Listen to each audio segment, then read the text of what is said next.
Yay. Okay. uh, for a minute there, I was a little bit worried, but here we are. Welcome, everyone. Thank you so much for joining me. And if it's your breakfast time or your lunch time, please grab that coffee or whatever you need. Take a breath for yourself. And today we're going to be diving in on the Great Resignation, which I don't know if that's a term that is being used outside of the US, but it's definitely a hot topic here in the US where I am, which if you weren't here right at the beginning, I said I'm about an hour away from Boston. So East Coast time, it's about 12:30 in the afternoon here. And, you know, what we're going to be looking at today is just a little bit on what is the Great Resignation, like who is quitting, why is it happening now, why it is going to likely continue happening. It has no signs of slowing down yet. And we're going to check in with ourselves to see where are we on this cycle, and hopefully understand like what's driving this Great Resignation happen and where you might be. And then the most important thing where we're really going to spend time on is how to move forward from here, getting unstuck, getting really clear-headed on, is that right for me? If not, then what else needs to happen? And especially the restoring aspect of things, because we've all been through major changes in the past year and a half. So for those of you in here, I'd love to know, you can say in the chat, like, yes, me, if you have maybe heard about somebody or know someone who has quit recently, let us know if you resonate with that. Or maybe you yourself has thought about quitting, and that's why you're here in this session today, or you just know there's a lot of turnover happening and you're curious. Or maybe you've actually already quit and you're on the other side now in a new job. So I'd love to see folks in the chat just say where you're at in terms of your knowledge of the Great Resignation, and whether you're on that line of thinking about making the switch. So I see yes to Vivian, you quit a few months ago. Had employees quitting in record numbers. Yes, everybody across industries is seeing that. So I work with people across all sorts of areas of tech, from, postdocs all the way up through senior vice presidents in financial companies, FANG companies. The only FANG company I haven't worked with yet is Netflix. So if you work there, hook me up. And it really doesn't seem to matter where you are in the industry. The really bubbly companies that are all about the culture, they're seeing it too. And so you're not alone. About 41% of the workforce globally is thinking about quitting, which is incredible. So we all know that in April of this year, we broke the record in the US. I only have US numbers. I apologize to my international friends. But in the US, we hit about 4 million resignations. So people that voluntarily left their jobs, which was unprecedented. And then we matched that in July and exceeded it in August and September. And it doesn't seem to have any signs of slowing down. So what the heck is going on here? And why is it happening all at the same time? What we need to understand is that there are predictable cycles of change. And as a coach, I could see this coming, a year ago, with the fact that we all were placed into a state of hibernation at the same time. So we were on this hamster wheel, right? Of go, go, go, go, go. And collectively across the world at about the same time, we all had to stop, right? So we were forced into a state of isolation, literally, right, with the quarantine, grieving the loss of what used to be normal, and maybe entering some periods of inaction while we were trying to figure out, like, how do we make this work, right? Because we were all in this state at the same time, the next phase of change is reflection. we had a lot more time. If you're not, commuting, you don't have to bring kids to soccer practice. Like a lot of things just stopped happening. So that created a vacuum of time where a lot of people all across the entire world had extra time to reflect on their life. And what I saw as a coach was people really questioning, like, is this valuable to me? Like, I've been really pushing towards this goal. I'm not even sure that that is a worthy goal anymore. I didn't realize what I was missing when I was working, 60 hours a week and traveling 50% of the time. I don't think I want to go back. So this period of reflection, we also kind of entered that all at the same time. And you may still be in that phase of reflection. And then once you come out of reflection, the next natural thing is to explore. Like, okay, what else is out there? Things that I hadn't even considered before now seem like they might be viable options. We start reaching out for connection, like events like this, to see, hey, what is it like over there? What's this role like? Could I really do that? And this is where we sometimes get stuck, right? Is the lack of clarity, or the options seem scary. So that's going to be part of what we seek to do here, is to get clear, figure out what we really want, and make those solid decisions. And then once people have explored and decided, then they take that leap. And we're back into the execution phase. So the reason that we're seeing so many people all at the same time is because we all got synced up because of COVID. The other thing that we're seeing happening is like the first wave of people, right? We're all, low wage workers, and talking heads in the business world thought that would be where the limit would be, right? Restaurant workers, so on, and really kind of makes sense. I'm seeing, though, on my side, I've worked with over 75 different people in the past year. And even if they aren't directly thinking about leaving their organization or their role, it's definitely on their minds. They're reevaluating a lot of things. So I don't see this slowing down anytime soon. And we're going to see it in other areas as well, not just in low wage areas or service related industries. And part of that cycle, like we're seeing the waves continue, has to do with this hierarchy of needs. And it also can be part of why you may or may not be stuck. Psychologically, physiologically, we all have needs, right? This was actually threatened during the early stages of COVID. So we were knocked all the way down to the foundation of our pyramid, as well as being in that hibernation stage, right? We remember, like, you couldn't find a roll of toilet paper for any amount of money. So food, water, shelter, sleep, that is basic needs. If that's met, then we look at our safety. Are we in a safe place? Do I have my health? Do I have security in terms of my employment? In the beginning of the pandemic, a lot of companies, decided to play it really conservatively, and they had massive layoffs. And I think that they're maybe regretting that now, right? Because it also showed people that, hey, if they can cut me loose, I can cut them loose too.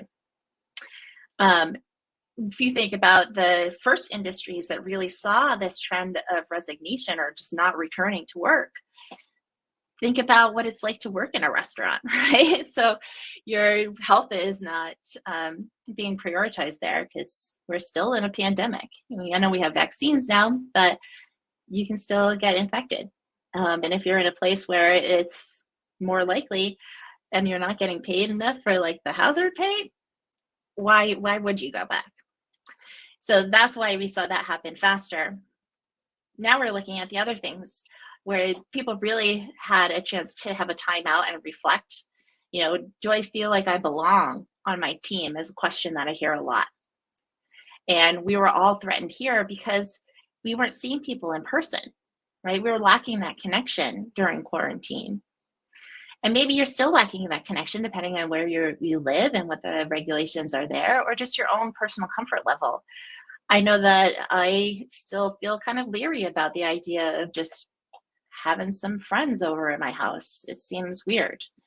So this is still an area that that needs some filling in, because virtual is not the same. Then we have our esteem needs.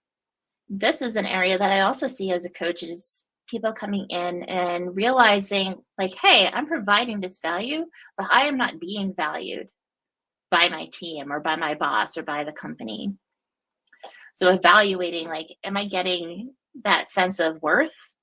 And do I feel it internally? So this is a sticking place, right? If we have a lot of imposter syndrome, or I don't see my own self-worth, it's going to be hard to reach that next step, which is the actualization, where you're able to identify, okay, this role is going to be more fulfilling or provide me with that growth or be a new experience that I really want to have.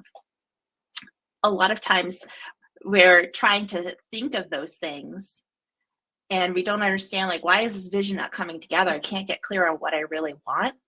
Look at the lower levels of this pyramid and see if you have any gaps.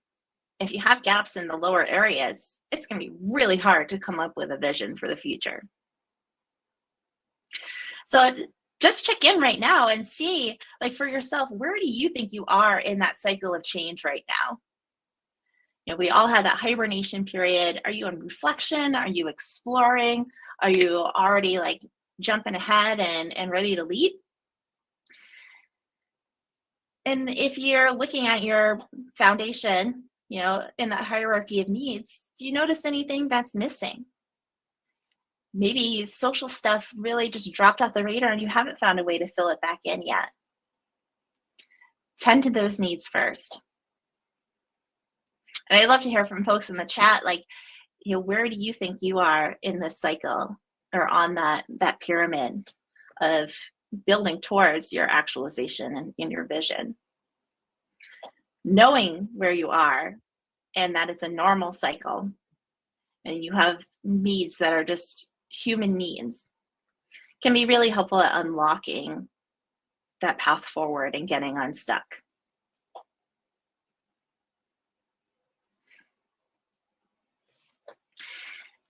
And we all know this sort of saying, right? You can't pour from an empty cup.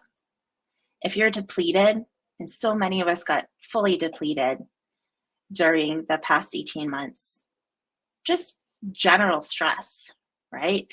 There was the pandemic, and maybe if you have kids, like trying to school them from home, working from home, maybe you got laid off, maybe because of the layoffs and turnover, you're trying to do the work of an entire team, but you're understaffed. A lot of people are really hitting that burnout phase or have been in that burnout phase for a while. And if your cup is empty, finding the energy to move forward is really, really hard.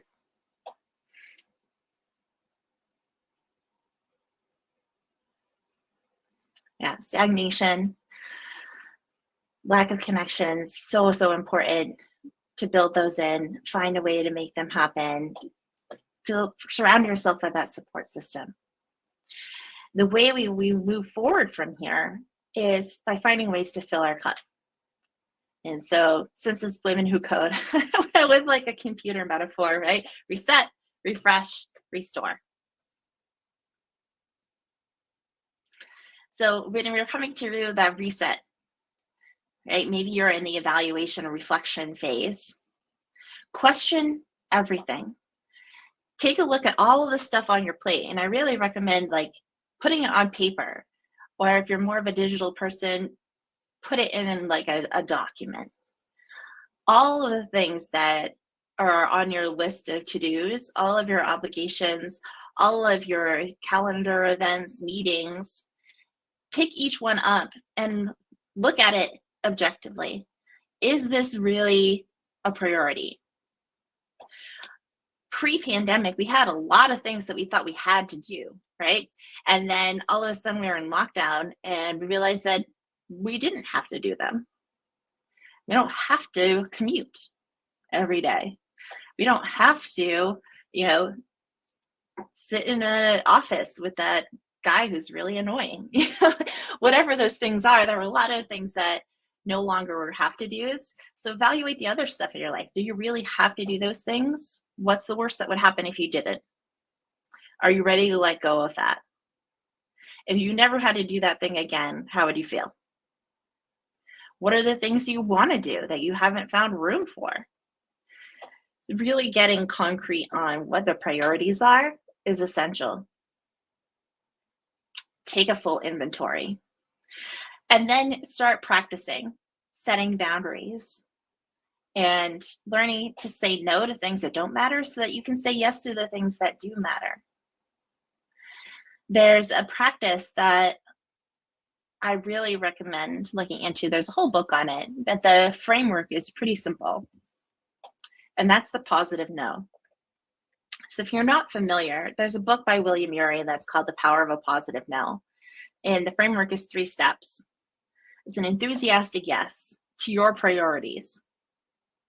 Then a clear, firm no to the request that you're getting.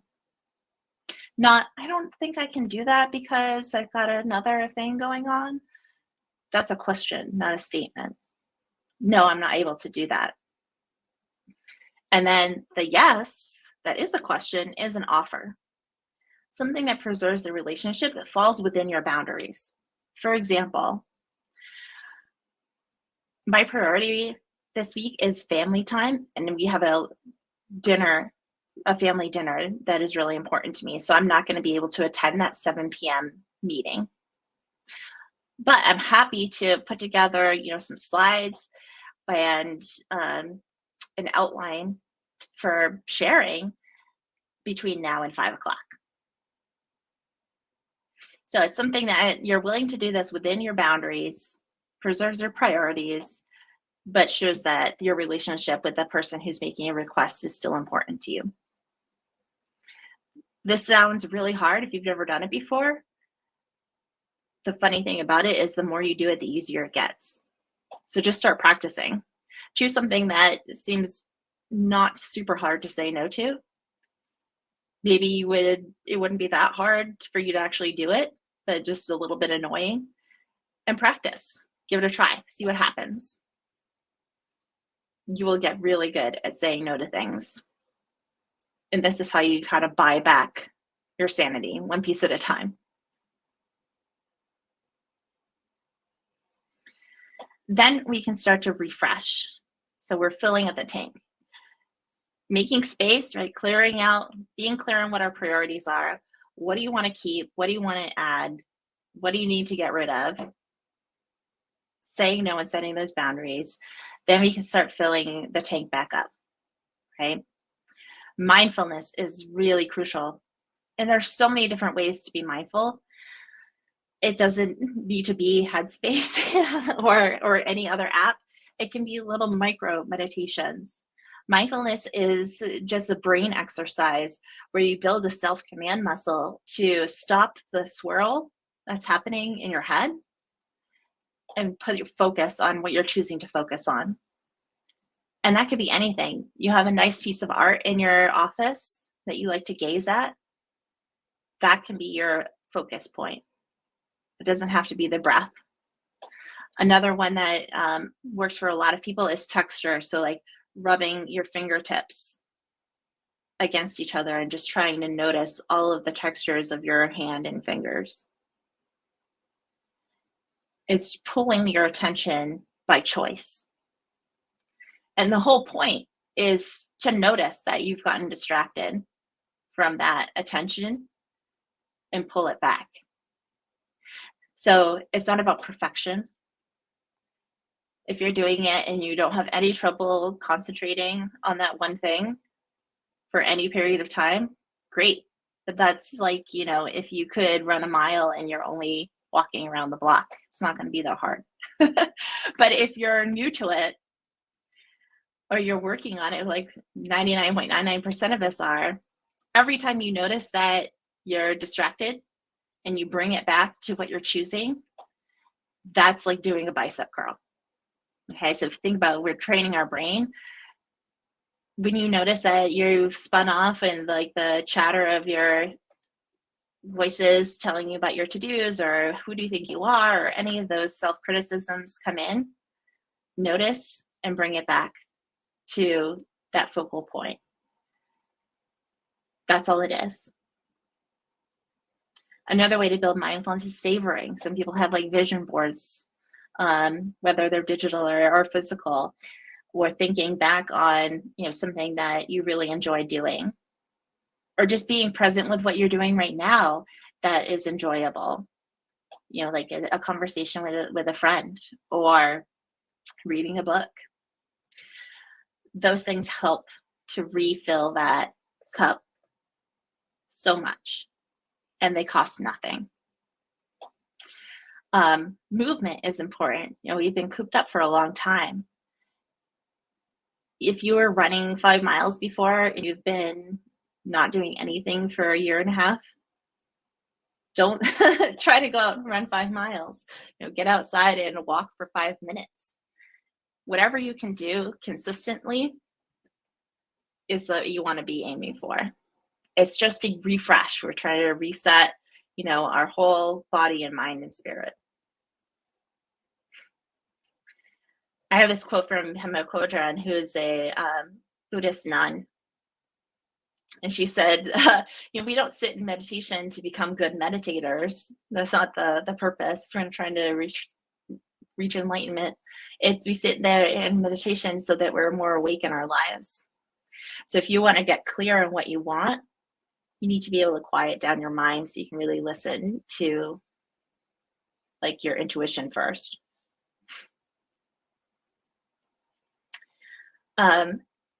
Then we can restore, and we're going to spend some time on this. So how to restore the confidence if that's taken a hit.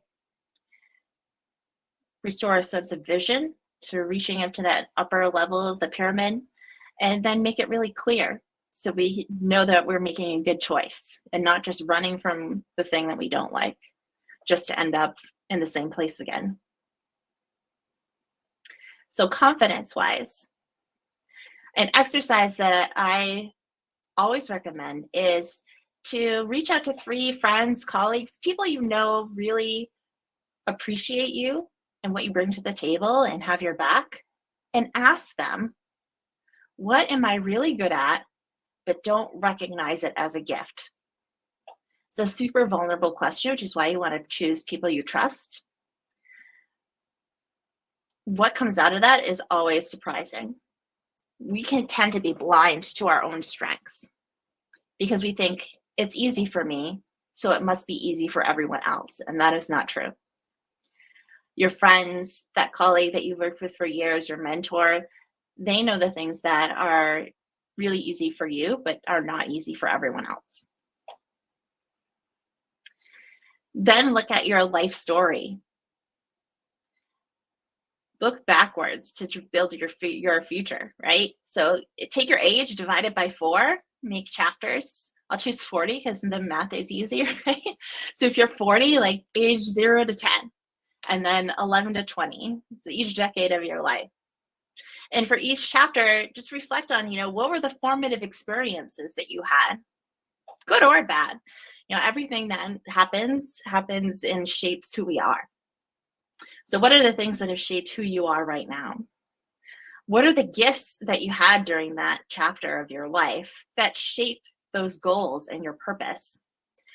And those gifts can come in the form of knowledge, like you learned how to code, or you got experience as a people leader, developing your strengths. So going back to those superpowers that you have, like spatial awareness. I played with my first Lego set when I was 4 years old. And then maybe the gift was an understanding of yourself and others. Like I realized I don't have to do things on my own. I can ask other people for help. And when you do that reflection, think about like, what title would you give to each of these chapters? For your vision, think about like you're at a crossroads. You could be staying in your current role. That's an option. Looking at internal or external roles that are similar, or maybe it's a full career pivot.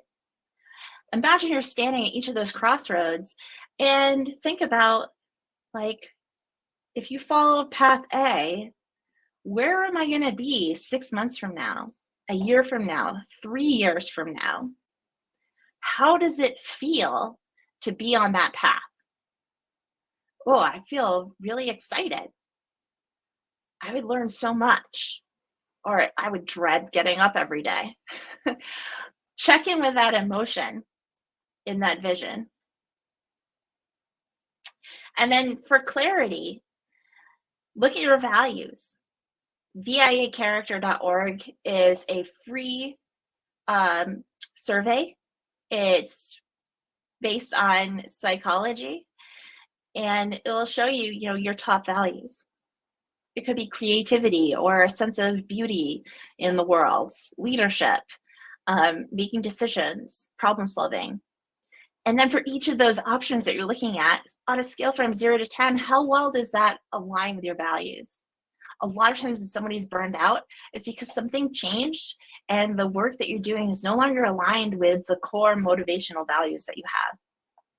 I burned out as a teacher because creativity is one of my core motivational values. And when you have like Common Core and lots of standardization, all the creativity goes out the window.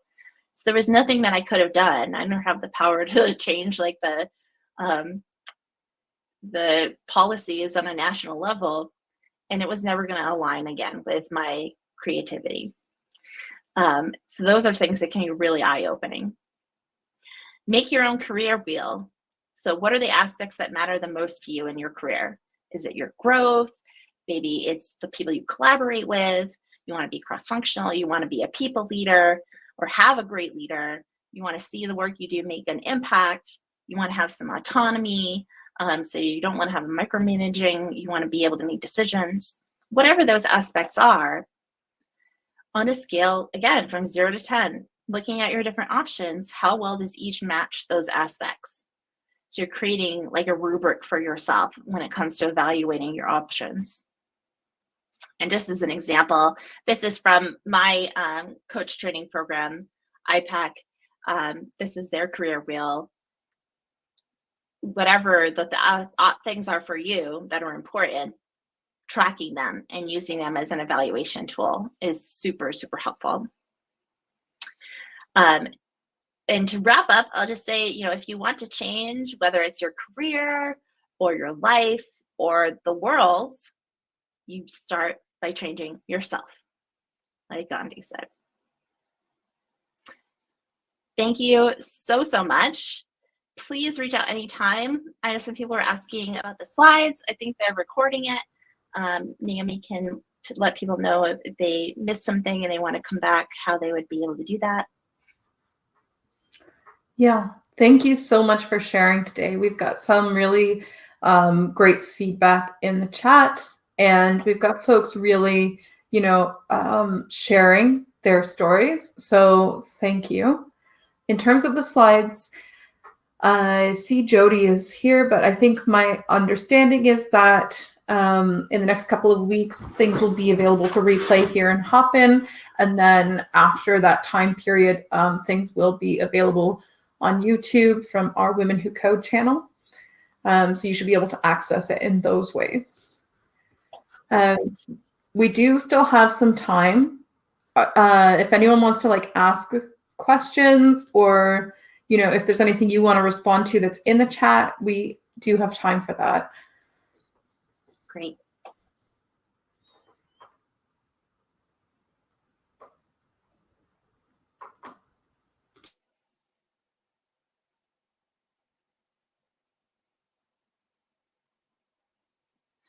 So I saw Teresa saying that she wants to achieve that self-actualization part and has had a strong professional drive for achievement that is feeling stagnant and unmotivated.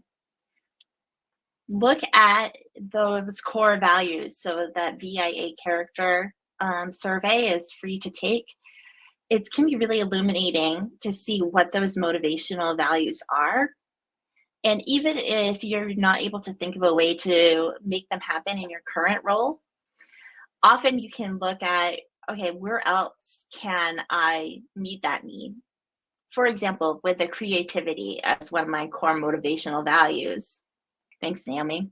Naomi put the link in the chat. With my core value of creativity, that motivates me. I have to have something creative all the time going on. If I can't get it in my work, and that's part of why my energy is so low that I can't even come up with a vision, where else can I be creative? And depending on just how empty my cup is, it might be super low in terms of like entry point. At one point, I just had bought some coloring books, like the fancy ones, and was shading them in with my really nice colored pencils. That's all I could manage when I was super burned out. But it helped, because I was at least doing something that was tapping into that value of creativity. And then, moving up from there, whether it's writing. So I started writing a blog and just putting my thoughts into words, first for myself and then to share, whatever those things are that, help to fill the tank is something you can start doing, even if it's not directly work related. Janet says, I have trouble imagining where I want to be. What resources do you recommend? Look at your network. So you're here at Connect Forward 2021.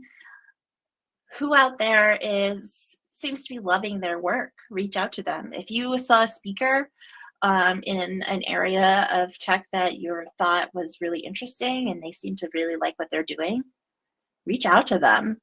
So many people are afraid to do that, but very few people do. So you're actually not imposing yourself. If you say, hey, I saw your talk today on blah, blah, blah, I'd love to connect, in their LinkedIn and start a conversation. The best ideas and opportunities come from our weak ties. We already know a lot about what our best friends and the people that we work with do. That's our small circle. Look at the connections outside of that. People that you met like once or saw them speak, friends of friends. That's what LinkedIn is really great at. It is showing you those extended network connections. Look at somebody who works at a company that you think is really interesting and reach out to them. Like, hey, we're both friends with so-and-so, and I see you work at company X. What is that like? Talking with people is the best way to uncover opportunities and options that maybe you haven't considered before.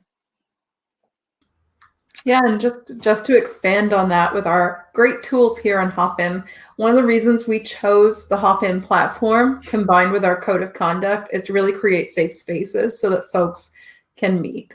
So as soon as you click on anybody here in the chat, you can click on them and it'll say send message, schedule a meeting. That might be something you want to do, but also on the left-hand side, there's like a networking tab.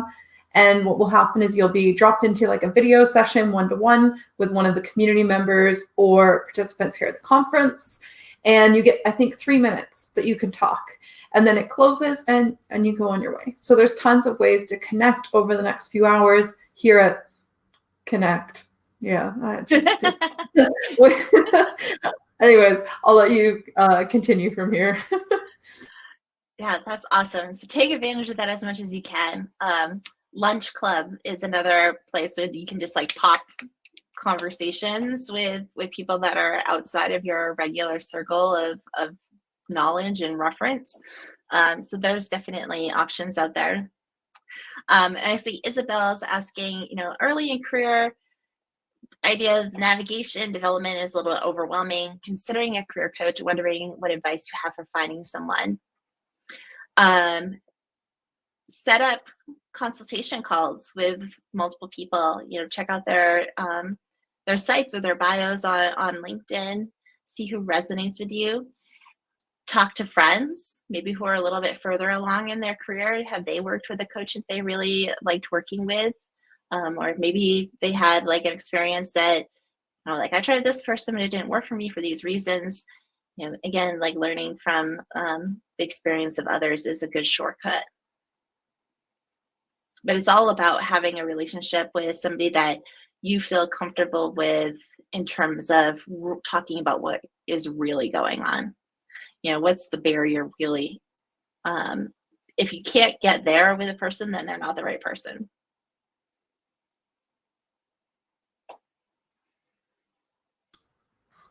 I think that's really valuable advice. I think it was really interesting to see the wheel of how we kind of all go through this kind of phase and cycle, to kind of understand how people have kind of ended up in the place that they're in. Because at least on my part, I've definitely run into a lot of friends and colleagues who have been, wondering about these kinds of things right now. Why am I stuck? Why is my, career that I love suddenly like, not my thing? So I really appreciate you speaking to this today. It's been really helpful. I'm glad. Yeah, I think normalizing that, like, it's just part of what we all are going through because you had that time out.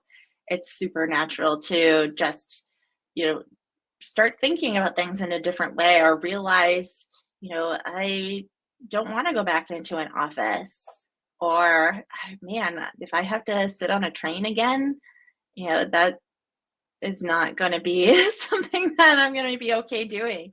Whatever it was, like if you get a big upset like that and a timeout to really reflect on things, of course it's going to change the way that you look at your whole career trajectory. How could it not?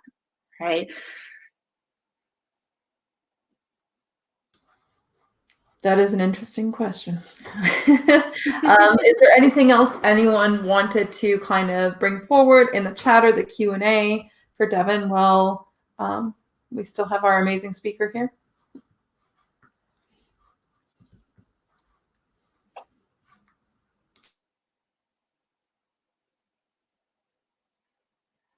I saw Chitana, I hope I pronounced that right, ask about the slides. If you shoot me an email, I'm happy to share my slide deck with you. I don't have any issue doing that.